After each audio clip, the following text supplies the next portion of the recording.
following the disputed 2023 elections. The tripartite committee was formed to address electoral discrepancies and provide reforms to avoid similar outcomes in the forthcoming elections. However, the recent electoral appointments by the president have sparked a lot of concerns by opposition parties, expressing fear of a repetition of similar discrepancies that blemished the 2023 general elections in the country.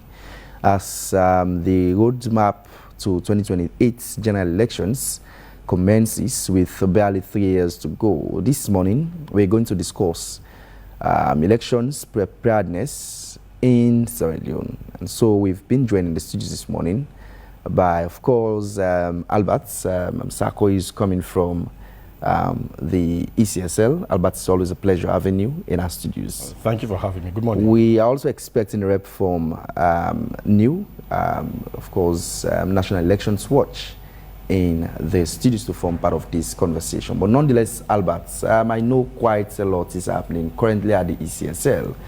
Just bring the public to speed as to the current activities that have been rolled out at the ECSL to avoid a lot of discrepancies that we've been talking about. Thank you very much. ECSL, by law, has the mandate to conduct all public elections in Sierra Leone. When we talk about public elections, we mean presidential, parliamentary, local councils, and village head. These are the public elections. And since after 2023, the Commission has been conducting a series of other elections, including paramount chieftaincy elections, because it is outside the realm of public election. But we've been conducting, in collaboration with the Ministry of Local Government and Community Affairs, we've been conducting scores of paramount chieftaincy elections. Then also under the PR system, we've been filling vacancies for parliamentary and local council positions. You know, under the PR system, we don't have by-elections, we don't conduct by-elections. Right. But since 2023 to date, we've filled in vacancies for about 16 positions, wherein some as a result of death or resignation, as the case may be. Quite apart from that, the Commission internally is doing a lot of capacity development, because we are an institution that runs on its own, and capacity development is very much key. And we've just completed the last cycle, the electoral cycle of 2020-2024, and we did the evaluation of that cycle. We're about putting together the new cycle, the development cycle of 2025 to 2029. Within this electoral cycle, there you have all the key or major activities that the Commission will undertake. So hopefully, 2025, the Commission will engage with its stakeholders so that would bring out or establish the new cycle, which would have all of these activities in between this 5-year period. And also, the Commission is focused again in looking at what you mentioned in your introduction, the tripartite recommendation. Mm-hmm. But before we come to that, for better understanding, for every cycle after the conduct of major or general elections, the Commission will meet with stakeholders to look at reports, recommendations. We did that in 2012, we did that in 2018, and 2023 also. The only difference is that, whilst in the case of 2018, we had recommendation reports, EOM, Elections Observation Reports, recommendation report from various observer missions, nationally, internationally. The Commission met with stakeholders, the political parties, civil society, to look at these recommendations and how would make elections outcome better. But in the case of 2023, the political parties actually are in the front of it, this issue of the tripartite recommendations, because of, based on your introduction, the controversies and issues. So the two main political parties were in the front. They have been in the front of bringing together some of these recommendations. So that's the only difference between like 2018, where there were recommendations, in 2023 there are also recommendations, but it is political party led. The position of the Commission is that the Commission is not averse to these recommendations because they are progressive. They would ensure that Sierra Leone conducts better elections, and the Commission is working now with other partners to ensure that these recommendations are actually either they are established or they are adhered to, as the case may be. Albert, it's very clear that the tripartite recommendations were born largely as a result of the outcome of the 2023 elections, as a result of aggrieved allegations that were, of course, meted out by opposition political parties in country. But at some point in time, you spoke of about 16 vacancies that have been filled by ECSL, largely as a result of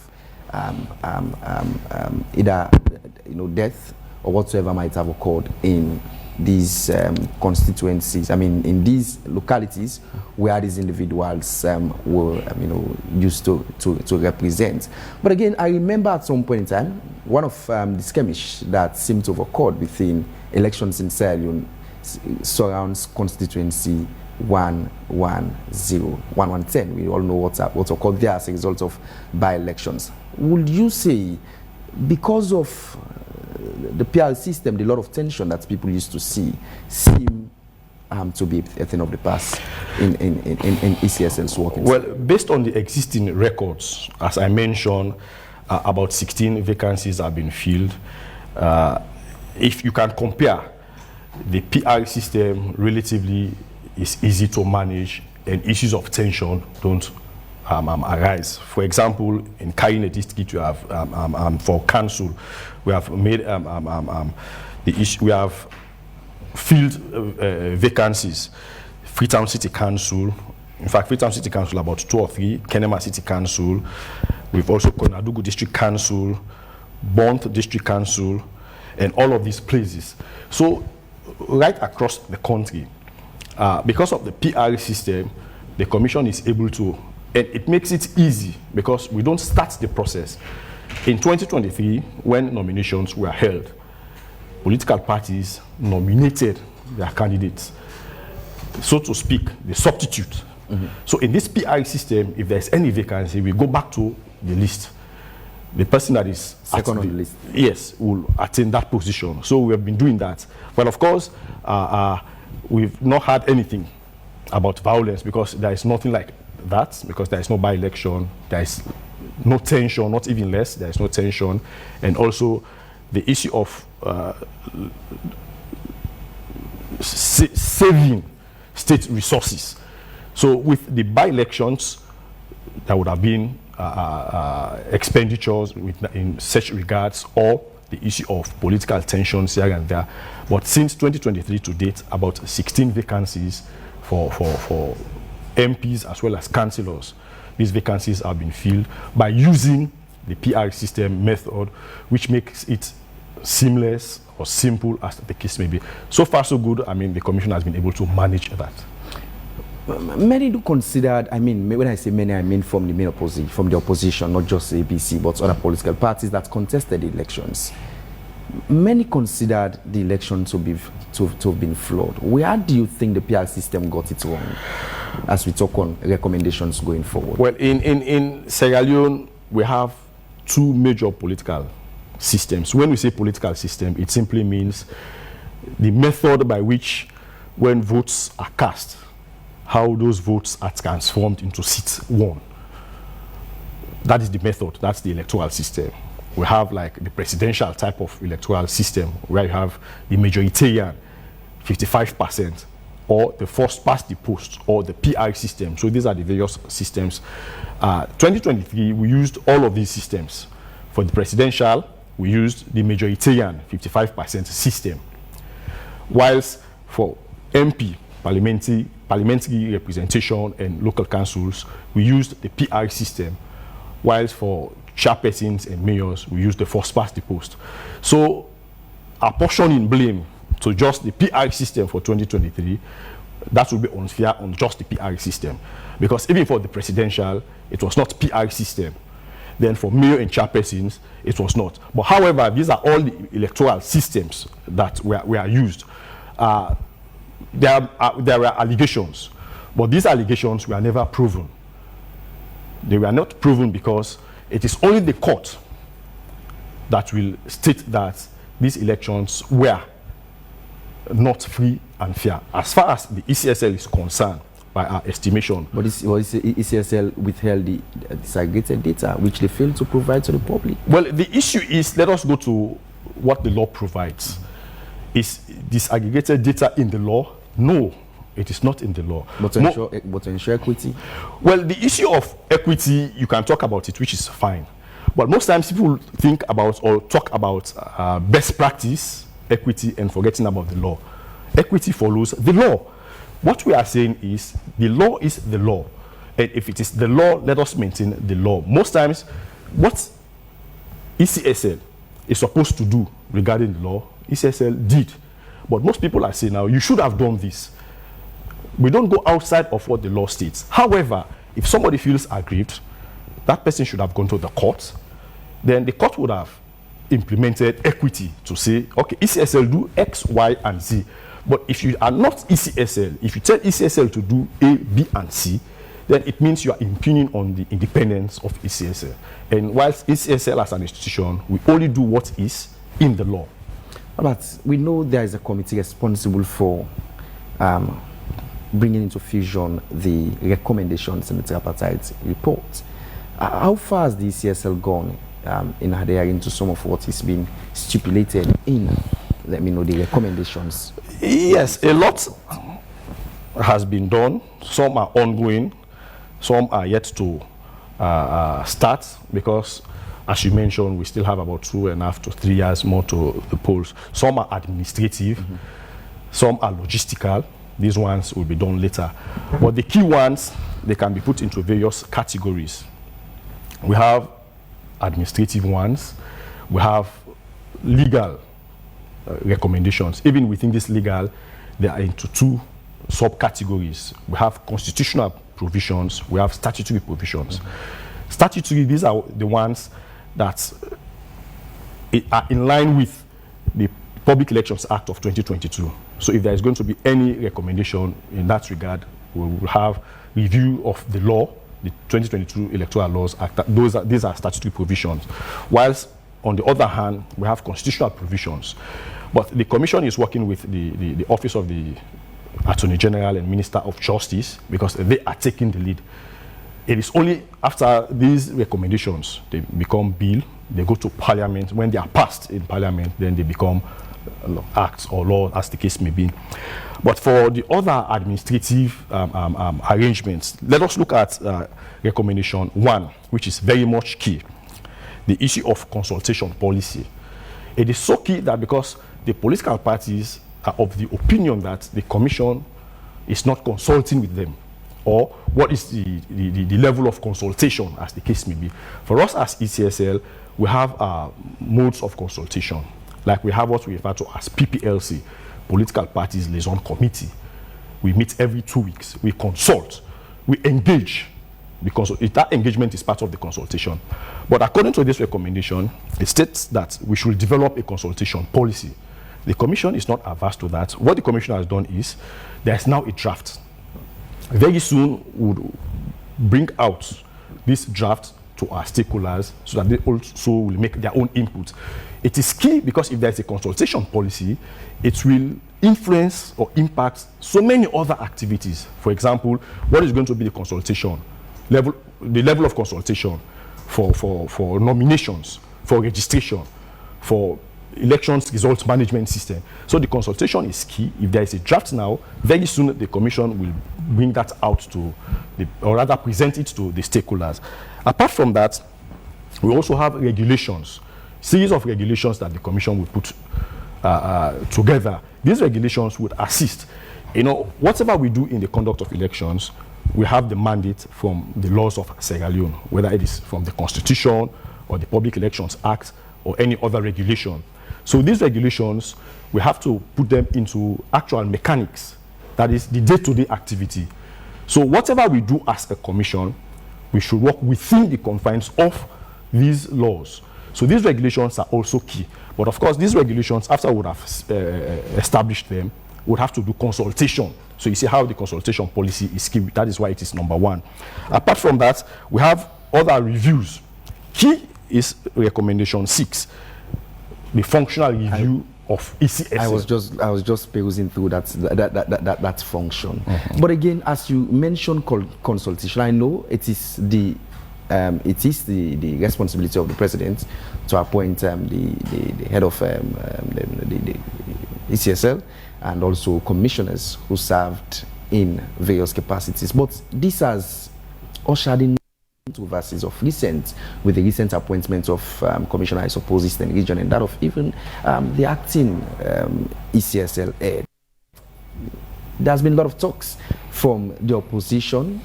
From according to them, they say it seems a time bomb that is about to explode, and if not careful, a repetition of what transpired in 2023 will absolutely be seen in the 2028 election. What's the ECSL? Well, in the first place, the appointment of commissioners, it's outside of the purview of the ECSL. Absolutely, understood. Yes, understood. That is the responsibility of the president. Clearly understood. And the presidency and political parties, it is between them. But again, the issue of consultation has always been a topical matter. Absolutely. But I'm sure if this consultation policy, though they are different, because this consultation policy is actually for ECSL and its stakeholders.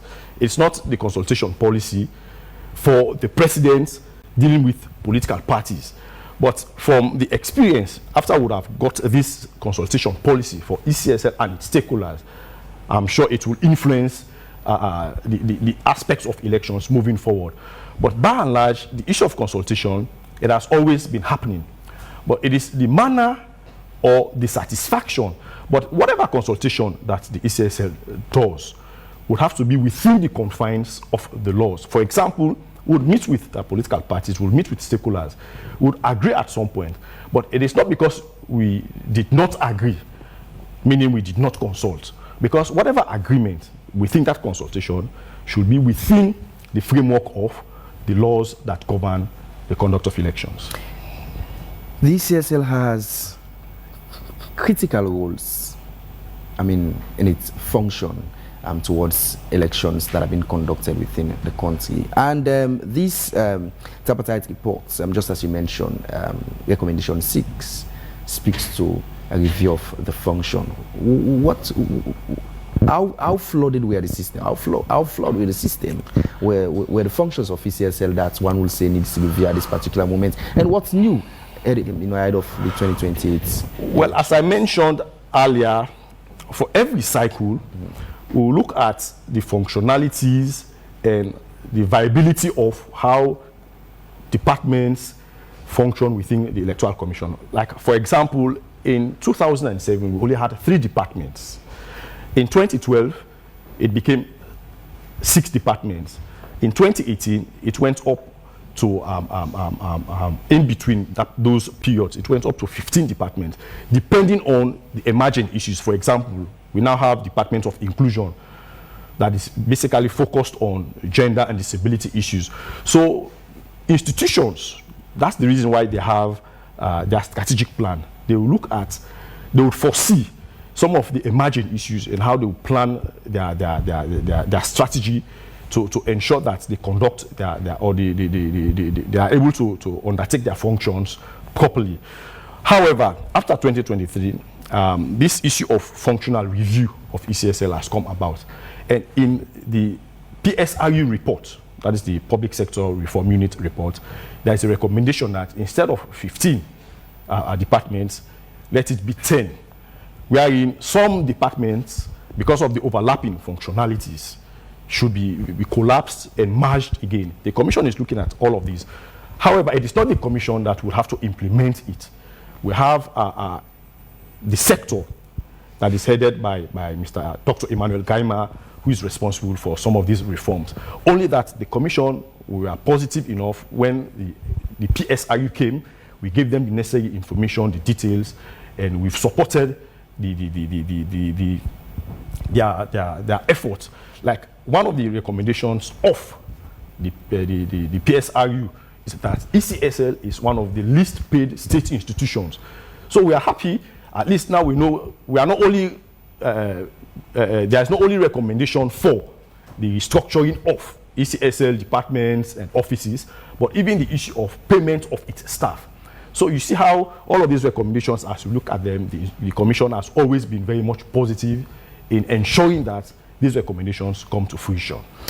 Albert, I was looking at recommendations 38 of the tripartite recommendation, which says the use of decennial census data for elections published 2 years prior. We all know the current state of the census in country. It has been postponed, and taking into cognizance the time, the period during which it will be conducted will not meet the threshold that has been set by this report. What sort of an effect do you think same will have on the conduct of the 2028 elections? Okay, let us put this question into context. In Sierra Leone, we have in the conduct of elections, electoral system. If you go to section 38 of the 1991 Constitution, yes, sure, it clearly states the manner in which constituencies should be drawn. So we are talking about first past the post. Absolutely. But if you look at section 38, sub 4 and 5, it states that if there are drawbacks, that is, if you are not able to, this is where we are coming now, the issue of if you are not able to conduct constituencies and wards, as the case may be, if there are drawbacks, you go to the Constitutional Review of 2002, which is section 38A. Now, the context is, as you mentioned, if you look at recommendation 38, it clearly states that the ECSL should not, or rather, what the recommendation is saying is that census data, the Commission should only use decennial census data, that is after every 10 years. So it's stating that no midterm census data should be used. If you look at the current situation, the default legal provision is section 38, which is constituencies and wards. That is the default. But we have this recommendation now that is saying, don't use, and when you go into the drawing of constituency boundaries, the law states that the most recent, and the most recent is the midterm census.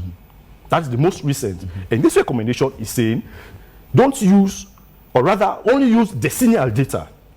So you see the context. So based upon this, and from now to the conduct of election is under 3 years. And we need at least 2 years to conduct boundary delimitation, which is about a 9 months period. It's not only about doing the boundaries. You have to do a lot of consultation with the people. The last boundary delimitation that we did before 2018 elections, we did 3 sets of consultations. We went with the proposed boundaries, we discussed, we came again, we went again, there were inputs from stakeholders, then we went with the last set of boundaries, which were then tabled to Parliament. So it took about 9 months. After the drawing of boundaries, we go to registration. Registration also has its own activities. So looking at all of this, when you put into context all of what we are saying, it is but almost like if you look at the drawbacks of section 38 of the 1991 Constitution, if you are not able to do all of these things, then section 38A comes into. So that is the contextual picture that I have given so that viewers and listeners will understand. And with the submissions you've just made, it paints a picture, or one will be in a haste to conclude that we might utilize the PR system in the 2028 elections. In the first place, we are using the mechanisms of the PRX system. That is the reason why we are filling vacancies. We are using the mechanics. It is only when we start to do boundaries, then we know we are going into constituencies and wards. and we have not started doing boundaries. And if we have not done boundaries now, then if you look at section 38, 3 and 4, subsection 3 and 4, 5, it talks about the drawbacks, meaning if you are not able to conduct boundaries, then you might just use section 38A, which is a constitutional provision. That is, use the PR system. I know Albert is a lawyer, but it is clearly stated here that all of what's stipulated in these recommendations are not justiciable. Do you see a catch in saying? Well, the fact of the matter is, they are laws. And as a law-abiding institution... They are recommendations. No, these are recommendations. These are recommendations. Absolutely. These are recommendations.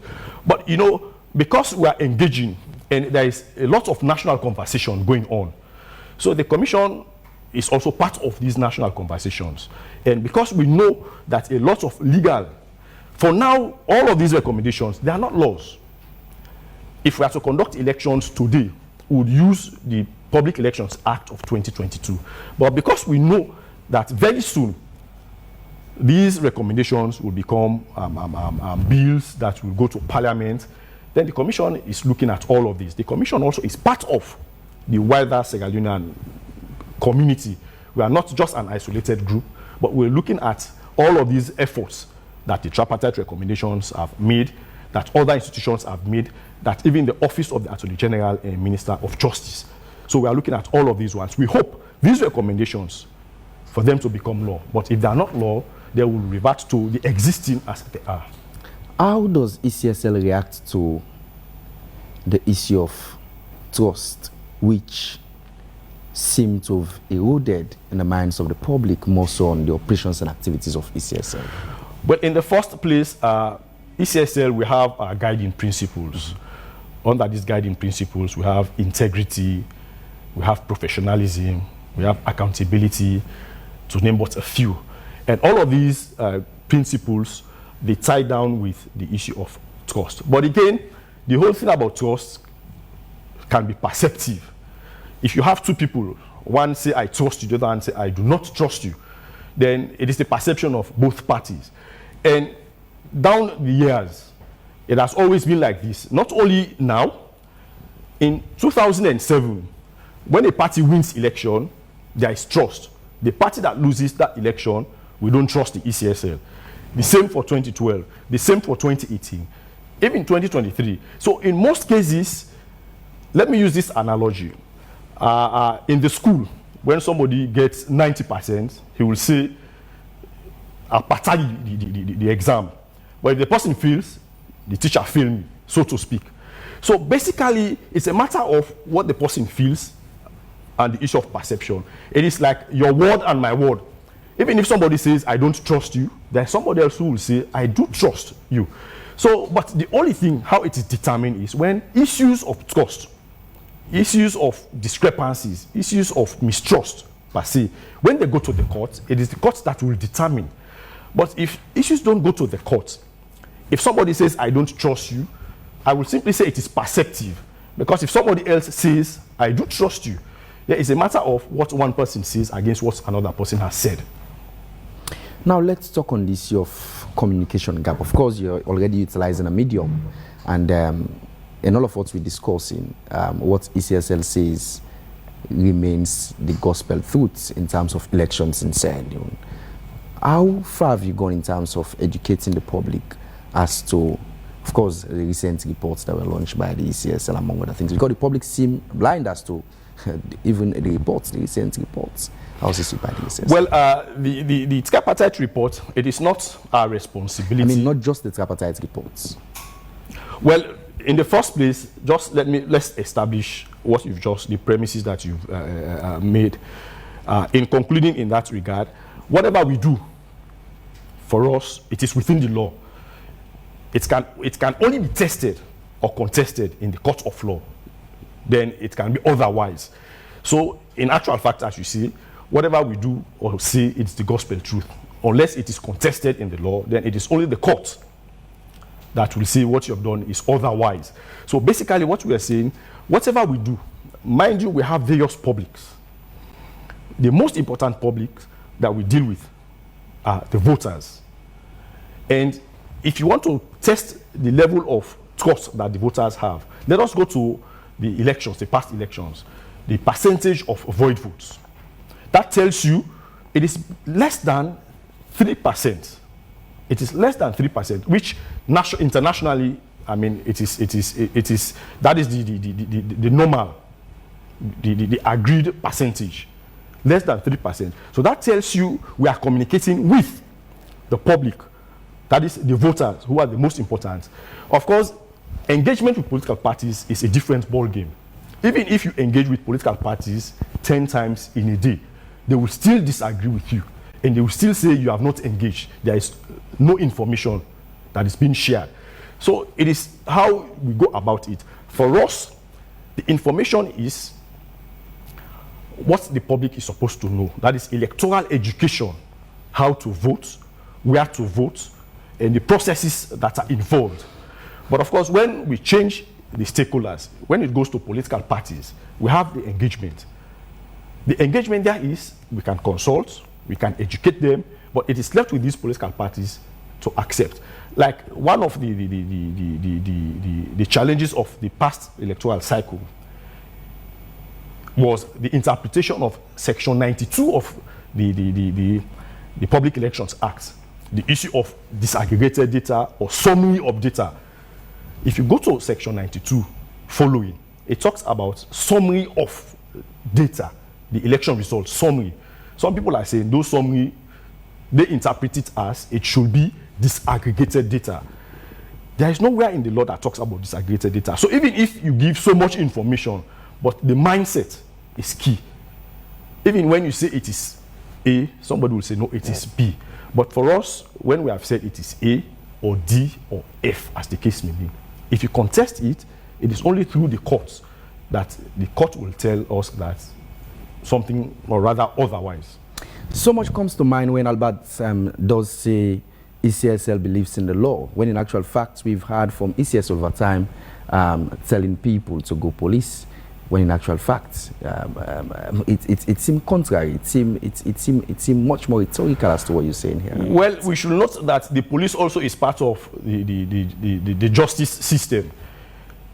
You go to the police, there are certain situations, from the police you can go to the court. But that was then. But now, whether you go to the police, whether whatever, the fact of the matter is, it is when the court adjudicates is what is key in the process of conducting elections. Albert, as the country gears up towards to the 2028 elections, what should they expect from the ECSL in terms of putting modalities in place ahead of the elections? Well, the first expectation is that ECSL will soon put together its strategic plan, because the strategic plan guides the Electoral Commission for the next 5 years, that is 2025 to 2029, because it is within this strategic development plan for a 5-year cycle that the Commission has what it takes. But before it establishes that, it will have done the level of consultation that is required. And moving forward, the Commission also, there are a lot of goodies in this tripartite report, which the Commission believes, including staff salary, because based on the review of the PSRU, it's also part of all of these.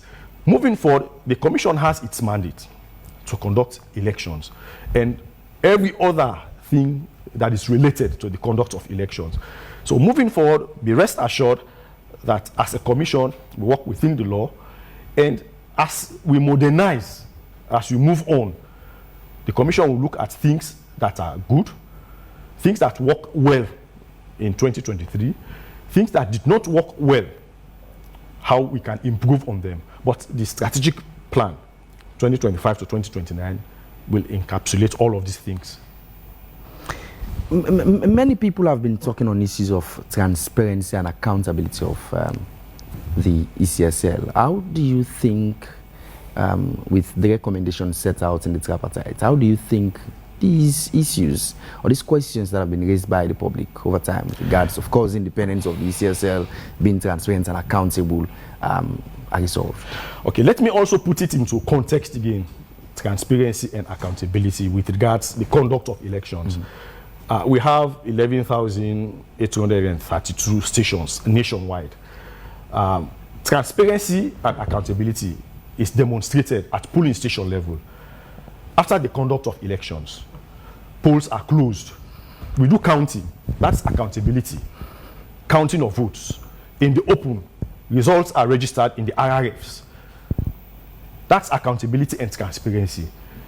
Political party agents are given copies of the RRFs. Results are posted. So most times, people use the concept transparency and accountability. It is not when somebody says, this is my job, I'm doing it, or you should do A and B, then the commission says, no, as per the law, this is what I'm doing. You cannot determine that as not being transparent or you are not accountable. If we look at polling station level, results are counted. That's accountability and transparency. Results are entered in or on the RRF forms. That's accountability and transparency. Political party agents sign these RRFs. Copies are given to them. Those are transparency and accountability mechanisms. Moving from there, what the commission does now is to collate summary of these results and announce the results. So moving forward, the court is also another accountability mechanism. If you think otherwise, go to the court. The court is an accountability mechanism. So most times, we would appreciate if our stakeholders, if citizens, will also use the accountability measures to ensure that they hold ECSL accountable. But if you don't use these measures, then you want the commission to be accountable, then the issue is we cannot. Because if you tell us to do what we are to do, as long as it is outside of the framework of the law, then you are impugning on our independence. But if you go to the court will direct the ECSL what to do. That is, or these are accountability mechanisms. Albert, how does the ECSL explain this? Say, Samuel predicted the outcome of the results and it came out ipsissima verba in terms of, say, statistics or whatsoever the case might be. How does the ECSL explain? You are talking about prediction, projection, and statistics, which is different from the actual. I talked about 11,832 stations. All were counted, results obtained. That's not statistics. That's not projection. When somebody says projection, maybe out of 832 stations, I'm going to just take 200 or 400 or 600. Those are projections. But for ECSL, we are not dwelling on projections. We are dwelling on the actual figures. 11,832 stations. All of these stations were counted, results entered. What the commission does thereafter is to collate these results and announce what is there.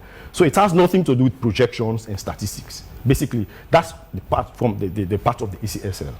Again, the question I ask is, say Samuel predicted the outcome. I say Albert and Samuel are contesting in elections, and I say Albert will pull 53.7%, whereas Samuel will pull 46.6 or so percent in the outcome of the election. You can predict through projection, through statistics, but the actual is more credible. The actual 11,832 stations, but you predicted on just 200 stations. So the outcome of the actual is more credible, it's well determined, and it is actual. So basically what I'm trying to say is you can project, but that does not mean your projection is always correct, because there is always marginal error. But whilst dealing with the actual conduct of the elections, there is nothing like marginal error. If candidate A polls 5 at polling station level, the other candidate polls 3, it is recorded. So these records are in all the 11,832 stations. There is nothing like projection there. It is the actual results. Whilst you who have done your projection, you can project using 500 stations. It's just a projection. It can never be accurate more than the actual results of 11,832 stations. Basically, that's what I'm saying. Albert, you were talking around the expectations before I interrupted with that question. Will you continue on same? I mean, the expectations from the public in terms of what ECSL is doing as we speak, among other things, even though, yes, we are still waiting for the roadmap of ECSL ahead of 2028.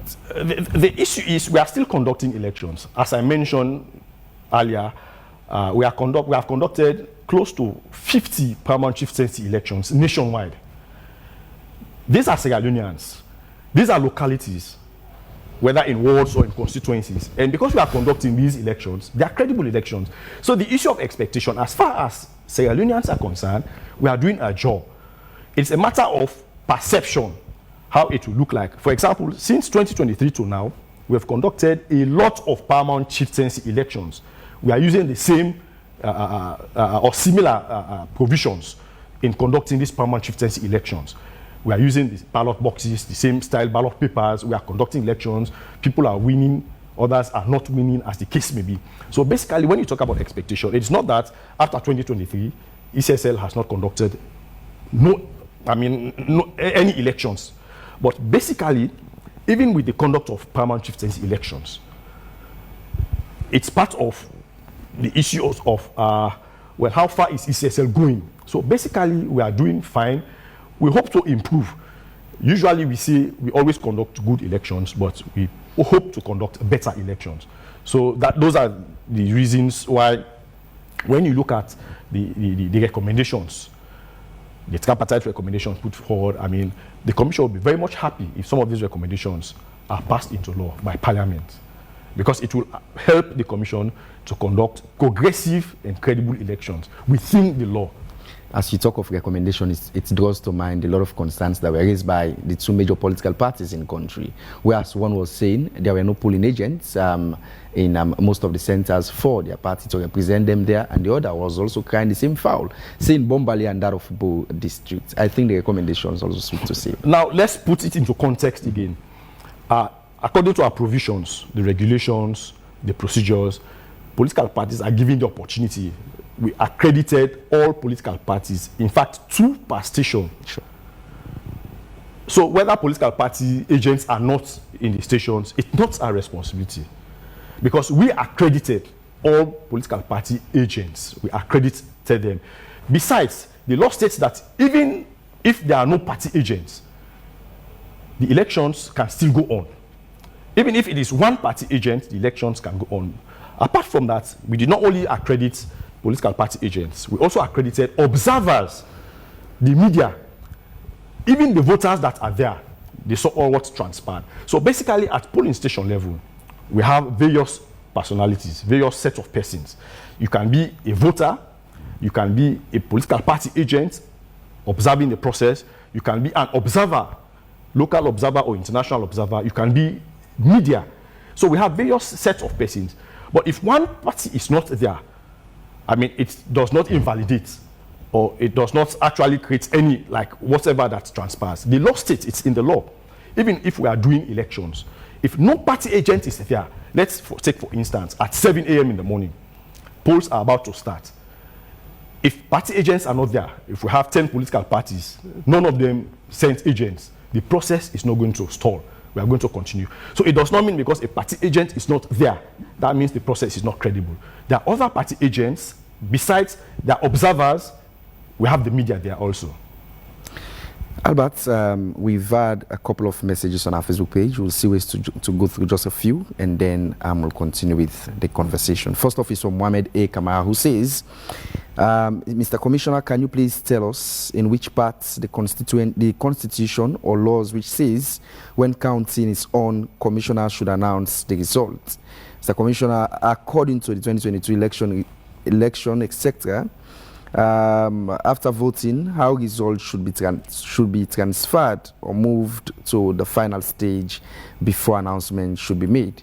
Uncle Sule says the process in which the ECSL conducted elections are wrong, especially presidential elections, from the ID cards, opening of polling stations, tallying and counting.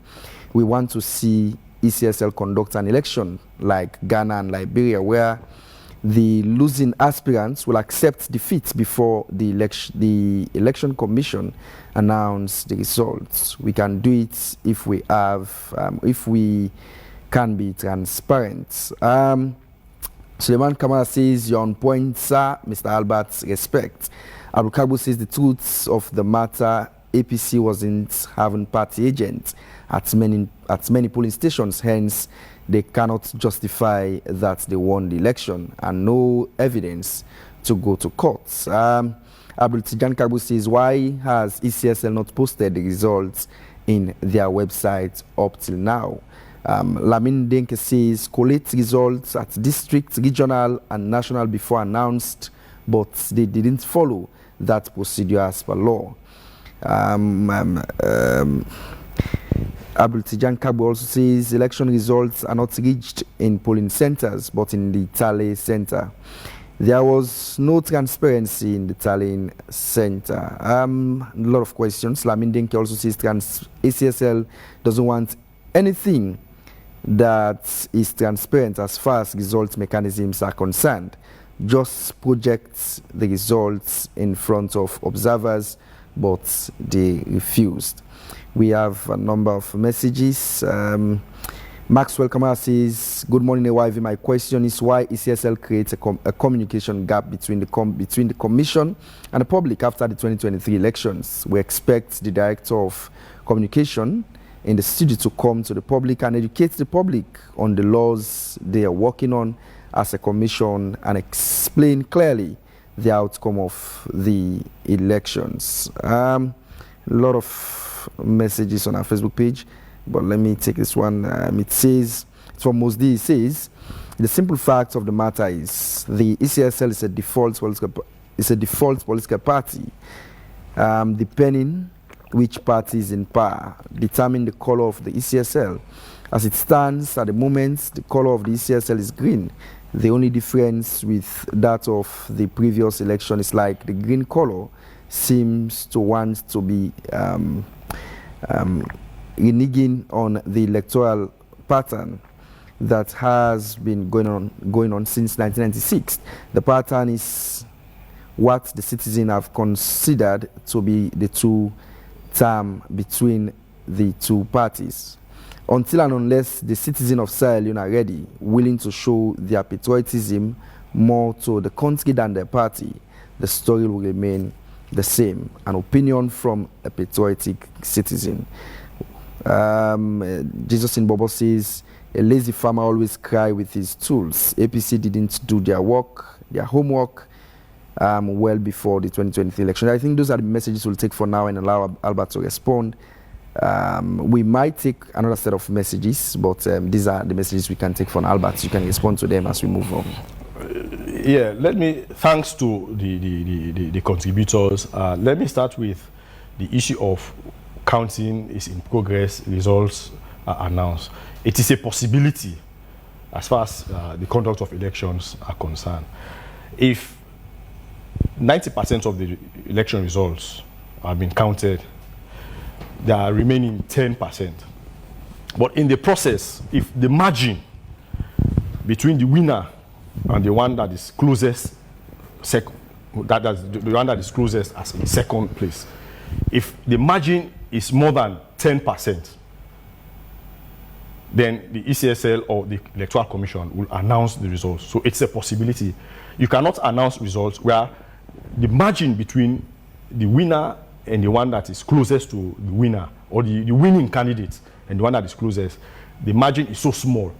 But if it remains 10% of the election results still to be counted, but the margin between the winning candidate and the second person is 16%, even if you put all of the 10%, you give one candidate, it will not change the outcome. So it is a possibility. Quickly, is that provided for in law? It's simple mathematics. It is simple mathematics. If the margin between the two candidates, it is provided in law in various aspects. For example, where there are overvoting, some mathematical calculation takes place, or where there is violence in cancellation of election polls. But basically, if 100% of the election results are to be counted. Then after 80% of the election results, the margin between the winning candidate and the one that is closest to the winning candidate is over 25%. Then even if you count, you can announce the results. Basically, that's what we are saying. It does not mean that you have to complete the entire process. In most countries, the election results is counted, but behind the scenes, it takes a week or two whilst the counting still continues. But that does not mean the winner will not have been announced. Basically, I'm just saying it is a possibility. It does not mean because the election results have been counted, then there is a winner, then there is a problem with that election. No. With regards other areas, basically, the commission will do our level best. We've heard from the concerns from various contributors. I would rather simply just say the commission will do its level best to ensure that it maintains the professionalism that it is supposed to, especially when it falls within the law. But whether we are X, we are Y, we are Z, whether it is against, there is nowhere in the law that talks about every tenure and not. We conduct elections. But coming to the issue of professionalism, has been mentioned like other AMBs in the sub-region.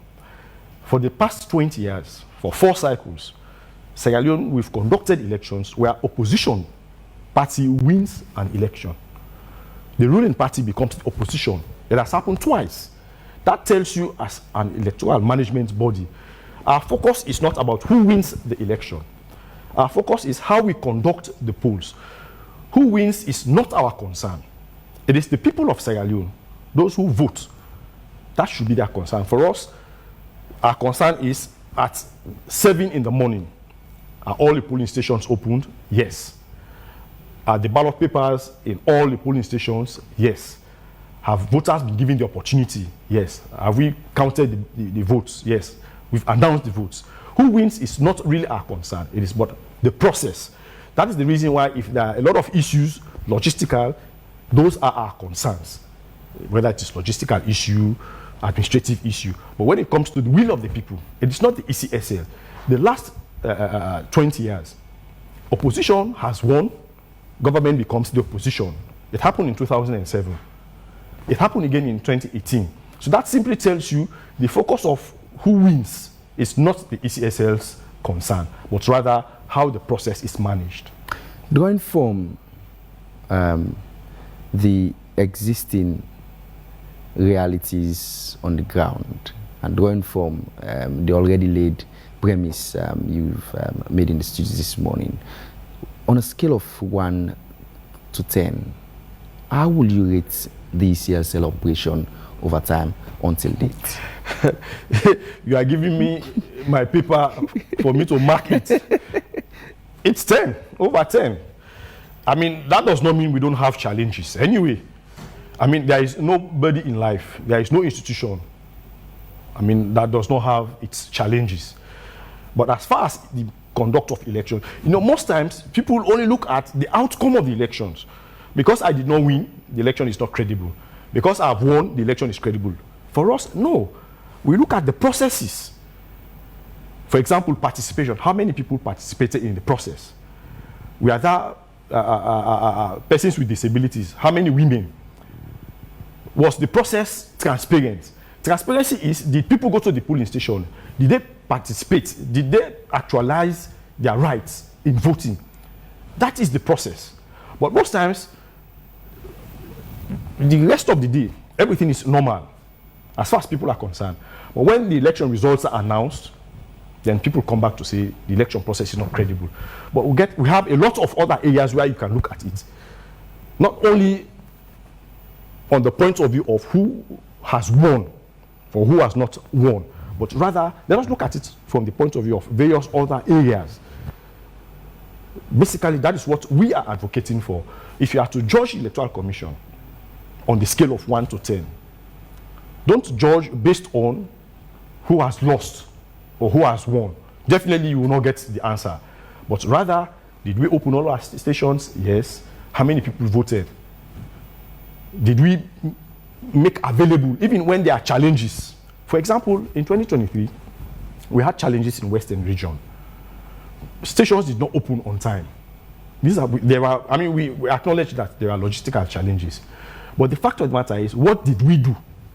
For example, some of these stations that opened after 12 noon, they were in operations until 2 a.m. in the morning, just to give citizens the opportunity.